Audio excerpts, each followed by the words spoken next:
নমস্কার, আমি প্রিয়াঙ্কার হেসেলে সকলকে স্বাগত। আজ ছিল কৌশিকী অমাবস্যা। তো আজকের দিনে তো আমিষ কিছু খাওয়া যাবে না, নিরামিষের দিন। সেই জন্য সন্ধেবেলা বানিয়েছিলাম এই মোচার চপ।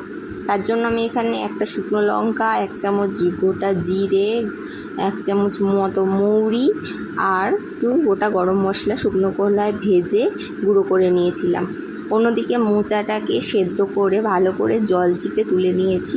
তার মধ্যে আমি নুন, হলুদ, এখানে আলু ম্যাশ করে রেখেছিলাম সেটা, ও 1 মুঠো ভাজা বাদাম আর সামান্য চিনি দিয়ে আমি ভালো করে এটাকে মেখে নিচ্ছি।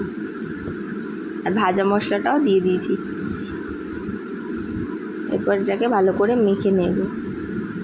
ব্যাটারের জন্য আমি এখানে বেসন নিয়েছি। বেসনটাকে নুন, হলুদ আর কাশ্মীরি রেড চিলি পাউডার সামান্য দিয়ে ভালো করে ব্যাটারটা বানিয়ে নিয়েছি জল দিয়ে। ব্যাটারটা বেশি ঘনও হবে না আর বেশি পাতলা হবে না, মানে আঙুল দিলে আঙুলের গায়ে লেগে থাকবে এমন ব্যাটারটা বানাতে হবে। ততক্ষণে তোমাদের যদি এই মোচার চপটা ভালো লেগে থাকে তাহলে একটা লাইক, একটা কমেন্ট ও একটা শেয়ার করে যেও। আর চ্যানেলে নতুন হলে চ্যানেলটাকে সাবস্ক্রাইব করে নিও। এরপর এক এক করে আমি মোচার চপগুলো ভেজে তুলে নেব। আমার এই মোচার চপগুলো দুবারে ভেজে নিয়েছি। এই দেখো হয়ে গেল আমার মোচার চপ।